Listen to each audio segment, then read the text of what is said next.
Hello दोस्तों, आप सबका स्वागत है इस नई वीडियो पे। और कैसी चल रही है आप सबकी पढ़ाई। आज हम एक सैम्पल चैप्टर लिमिट्स का डिस्कशन कर रहे हैं यहाँ पे फ्रॉम सी इंग्लिश बुक, जो कि काफ़ी ज़्यादा डिमांड में था कम्युनिटी पोस्ट पर। एंड आज हमारे साथ हैं त्रिशा, जो कि आईडी खड़गपुर से पढ़ रही हैं। Hello everyone, I'm Trisha, your mentor from IIT Kharagpur. So let's get started with this episode of Solve Like a Pro. Alright, तो आज हम एक सैम्पल एक्सरसाइज पहले तो उठा रहे हैं for the sake of understanding कि हाँ कैसे कैसे इसके इलस्ट्रेशंस होते हैं, फिर इनके कॉन्सेप्चुअल क्वेश्चंस की बात करेंगे एंड देन इनकी तो main exercise and detail discussion करेंगे। पहले एक छोटा सा ओवरव्यू दे देते हैं कि क्या क्या कैसे है, इसमें कैसे सीक्वेंस है क्वेश्चंस का। तो सबसे पहले देख सकते हैं आप कि हमेशा की तरह जैसे कि यहाँ पे आपके इलस्ट्रेशंस मेंशन हैं और ऑलमोस्ट पर एक्सरसाइज 16 to 15 इलस्ट्रेशंस के बाद आपके आती है कॉन्सेप्चुअल एप्लीकेशन एक्सरसाइज। और कैसे कैसा लेवल रहा है, मैंने एक एक्सरसाइज सैम्पल सॉल्व करी थी, तो आप देख सकते हो कि कुछ क्वेश्चन जो बेसिक्स हैं उनमें बी लिखा हुआ है, जो अच्छे लेवल के गुड हैं उनमें जी लिखा हुआ है एंड जो टफ है उनमें टी लिखा हुआ है। तो आप देख लीजिएगा कि क्वेश्चंस का लेवल कैसा है, भी इस पर हम डिटेल डिस्कशन भी करेंगे। एंड देन आता है हमारा कॉन्सेप्ट एप्लीकेशन एक्सरसाइज। ऑलराइट, ऐसे ही करते करते आपके ऑलमोस्ट 8 एक्सरसाइज रहेंगे एंड ऐसे ही उसके अकॉर्डिंगली हर एक्सरसाइज से पहले एक इलस्ट्रेशंस की भी लिस्ट होगी। एंड उसके बाद जब आपके 8 एक्सरसाइजेस हो जाएंगे तब आते हैं कुछ सॉल्व एग्जाम्पल्स, जैसे कि आखिरी एक्सरसाइज है हमारे पास। उसके बाद कुछ सॉल्व एग्जाम्पल्स आएंगे एंड उनकी मात्रा यहाँ पे, जैसे कि फॉर एग्जाम्पल हमने लिमिट चैप्टर लिया है तो ऑलमोस्ट यहाँ पे 15 क्वेश्चन हैं as a solve example. And then उसके बाद आती है मेन एक्सरसाइज, जिसमें हमेशा की तरह पहले आपके पास सिंगल करेक्ट होंगे, सिंगल करेक्ट के बाद आपका मल्टीपल करेक्ट स्टार्ट होगा। यहाँ पे मल्टीपल करेक्ट स्टार्ट हो गया है। उसके बाद आएगा आपका कॉम्प्रीहेंशन टाइप, देन उसके बाद आएगा मैट्रिक्स टाइप एंड देन उसके बाद आएगा न्यूमेरिकल वैल्यू टाइप। तो अब हम डिटेल डिस्कशन करेंगे कि हाँ हर एक्सरसाइज का क्या प्रो एंड कॉन है, कहाँ से क्या स्टार्ट करना है, आप किस स्टेज पर हैं। तो अब सब डिटेल डिस्कशन स्टार्ट होगा। तो लेट्स गेट स्टार्टेड। तो जैसे कि अब हम अपनी स्क्रीन पर देख सकते हैं कि इलस्ट्रेशन सेक्शन खुला हुआ है और ये पहला सेक्शन था जो हमने देखा था हमारी बुक में, इलस्ट्रेशन। फिर उसके बाद concept application exercise and then ऐसे ही कुछ 8 सेक्शन बीत जाने के बाद solve examples and then main exercise. तो हम डिटेल डिस्कशन करेंगे कि आप जिस भी स्टेज में हो, जैसी भी सिचुएशन में हो, ऐसे में आपको कौन सी एक्सरसाइज को कैसे डील करना है। तो इलस्ट्रेशन सेक्शंस में हमारे 8 सेक्शंस थे, हर एक्सरसाइज से पहले इलस्ट्रेशन मेंशन थे और टोटल जो अमाउंट था क्वेश्चंस का वो 112 क्वेश्चंस का था एंड हर सेक्शन के बाद कॉन्सेप्ट एप्लीकेशन एक्सरसाइज थी। So on an average 14 average questions मतलब मेंशन थे हर एक्सरसाइज के अंदर। अब आते हैं प्रोज एंड कॉन्स पर।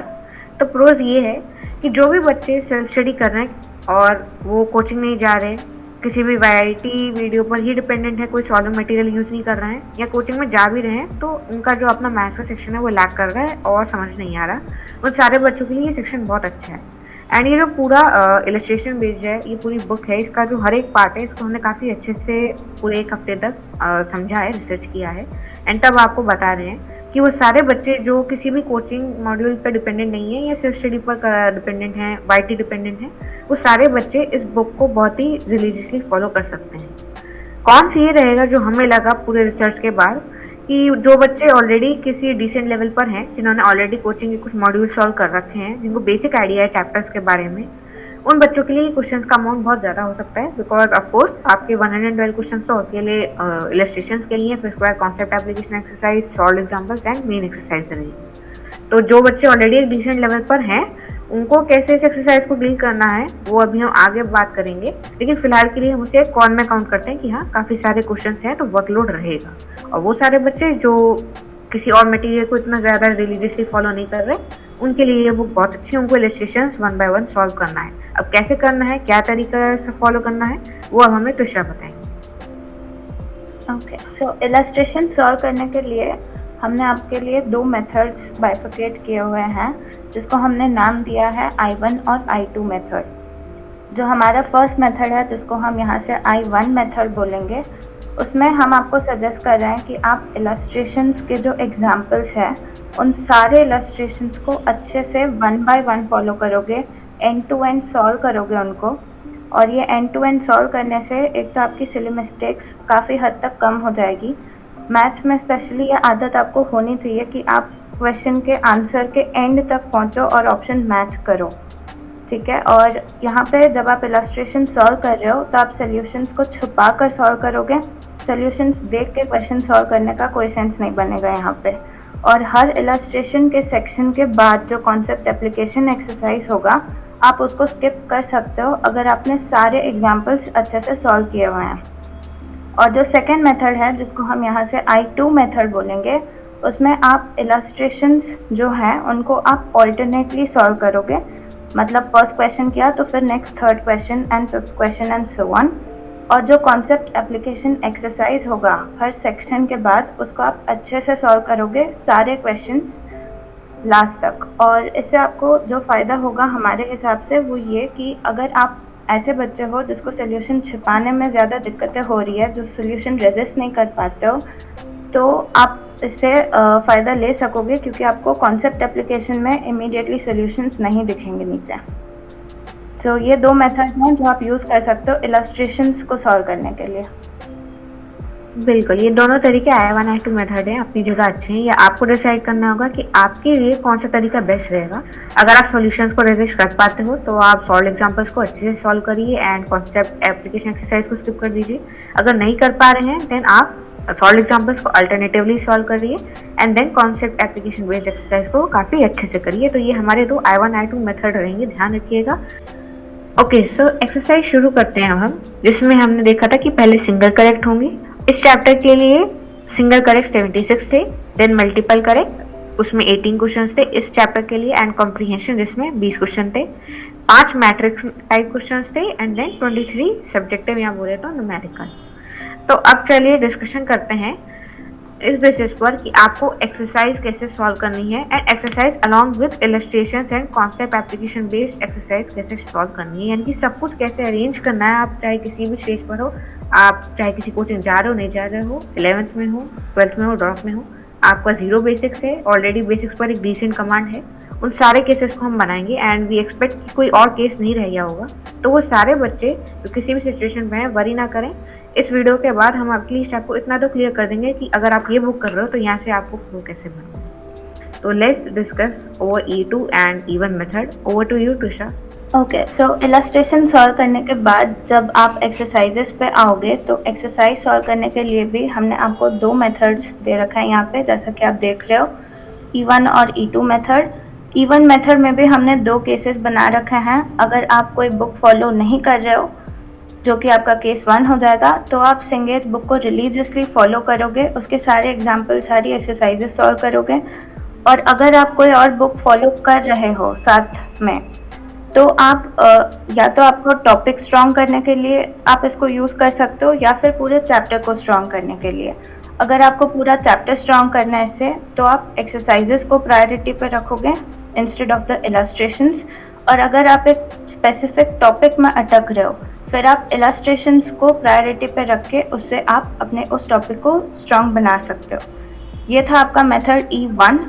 और E2 मेथड वो मेथड होगा जहाँ पे आप एक कोचिंग में हो और उसका मटेरियल सॉल्व कर रहे हो साथ में, फिर भी अगर कोई टॉपिक से आपके क्वेश्चंस अटक रहे हैं, तो आप इलस्ट्रेशंस सॉल्व करोगे उसका यूजिंग द I2 मेथड, जो कि आपको ऊपर बताया गया था।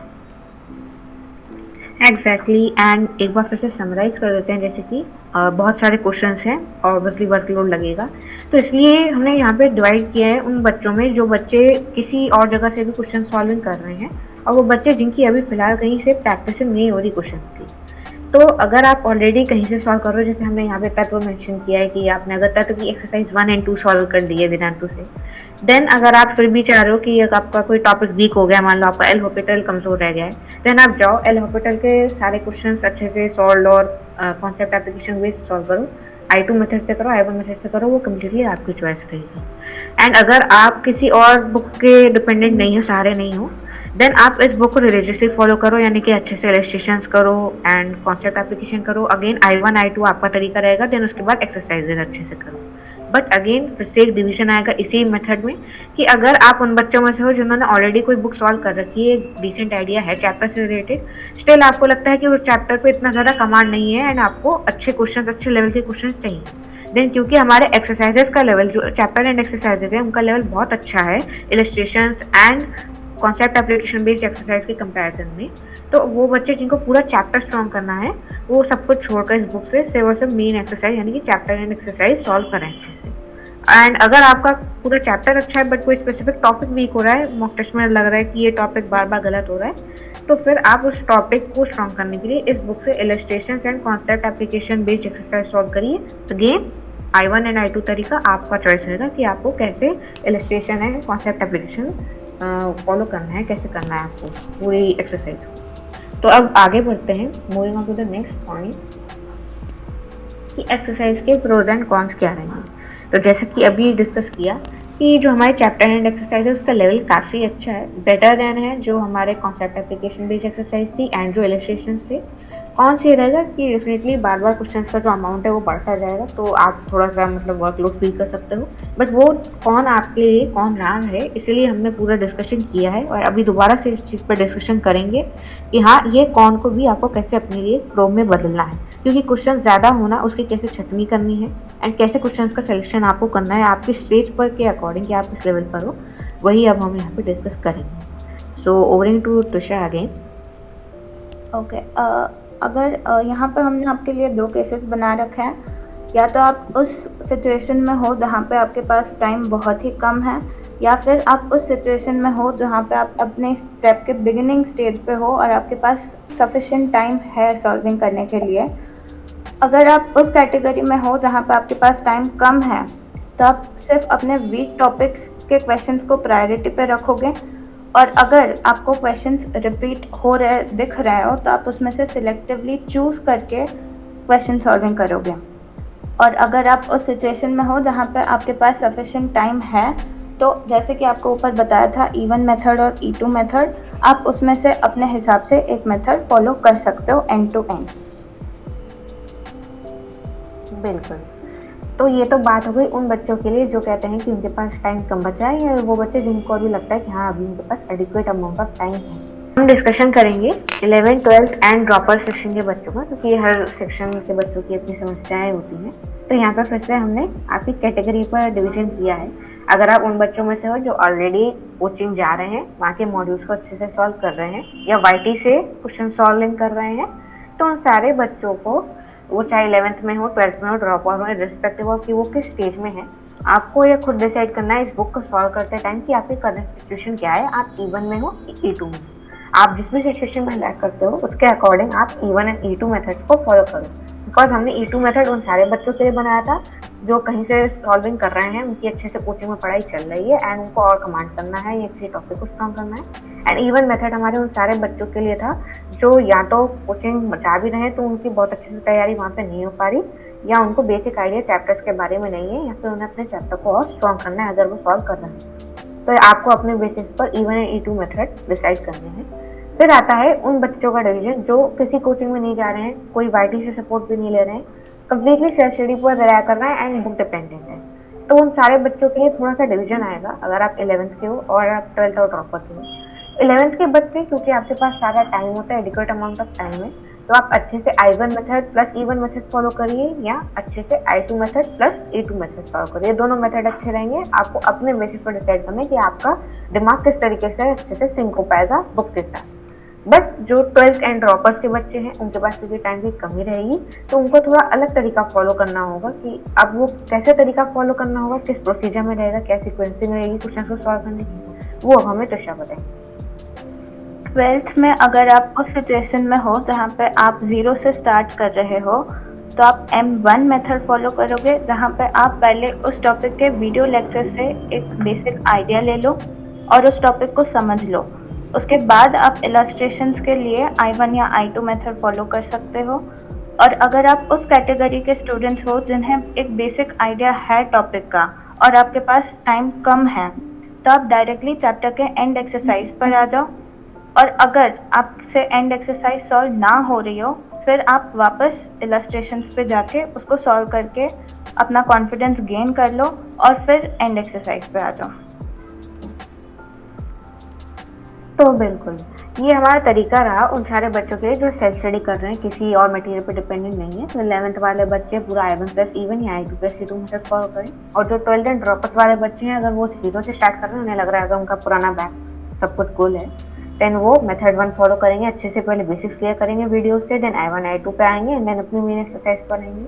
एंड वो बच्चे जिनको लगता है कि नहीं उनको एक डिसेंट आइडिया है, तो वो डायरेक्टली एक्सरसाइज पर आए। क्वेश्चन अगर वहाँ से भी सॉल्व ना हो, देन वापस आप बैक टू बेसिक्स जाएंगे, I1 I2 सॉल्व करेंगे एंड वापस से अपने चैप्टर एंड एक्सरसाइज पर आएंगे। तो ये सारा तरीका रहा उन 12th एंड ड्रॉपर्स के बच्चों के लिए। डिस्कशन तो कर लिया है हर स्टेज के बच्चों के लिए। आप किसी भी क्लास में हो, किसी भी लेवल पर हो, चाहे आप बेसिक्स क्लियर है नहीं है, आप डायरेक्टली इस बुक को सॉल्व कर रहे हो, कोई और मटेरियल नहीं कर रहे, या आप ऑलरेडी कोई मटेरियल कर चुके हो, तो सारा डिटेल डिस्कशन हम कर चुके हैं। स्टिल वो बच्चे जो नहीं समझ पाए, अभी भी उनको कन्फ्यूजन लग रहा है कि कैसे क्या करना है, और वो बच्चे जो नहीं पूरा वीडियो अच्छे से देख पाए हैं पेशेंटली, उन सभी बच्चों के लिए यहाँ पे हमने समराइज कर दिया है फ्लो चार्ट में, कैटेगरीज में डिवाइड करके। अगर आप 11th में हो, देन आपके पास 2 कैटेगरीज आएंगी। अगर आपने ऑलरेडी कोई मटेरियल सॉल्व कर रखा है इस बुक से पहले, देन अगर आप सी एंगेज को उठा रहे हो, देन आपका E1 या E2 में से कोई एक मेथड सिलेक्शन करने का रहेगा, एंड देन क्वेश्चन सॉल्विंग करनी होगी, जो कि हमने डिस्कस किया है। आप वापस से जाके E1 एंड E2 मेथड देख सकते हो कॉलम वाइज। एंड अगर आपने कोई बुक सॉल्व नहीं की है अभी तक एंड आप 11th में हो, देन आप या तो I1 plus E1 method follow करिए इस बुक को सॉल्व करने का, या I2 plus E2 method solve करिए। Coming on to 12th and droppers, जो 12th एंड ड्रॉपर्स के बच्चे रहेंगे, उसमें अगर आप ऑलरेडी कोई बुक सॉल्व कर रहे हो, देन अगेन आप E1 या E2 मेथड में जाइएगा, इनमें से कोई एक मेथड अपने अकॉर्डिंग सेलेक्ट करके इस बुक को कंप्लीट करिए। बट अगर आप उन बच्चों में से हो 12th एंड ड्रॉपर्स में जिन्होंने कोई बुक सॉल्व नहीं कर रखा है, देन आपके पास कैटेगरी आती है कि क्या आपकी बेसिक 0 है, यानी कि क्या आपकी 11th 0 है, एंड दूसरी कैटेगरी आती है क्या आपके बेसिक्स ऑलरेडी बिल्डअप हैं।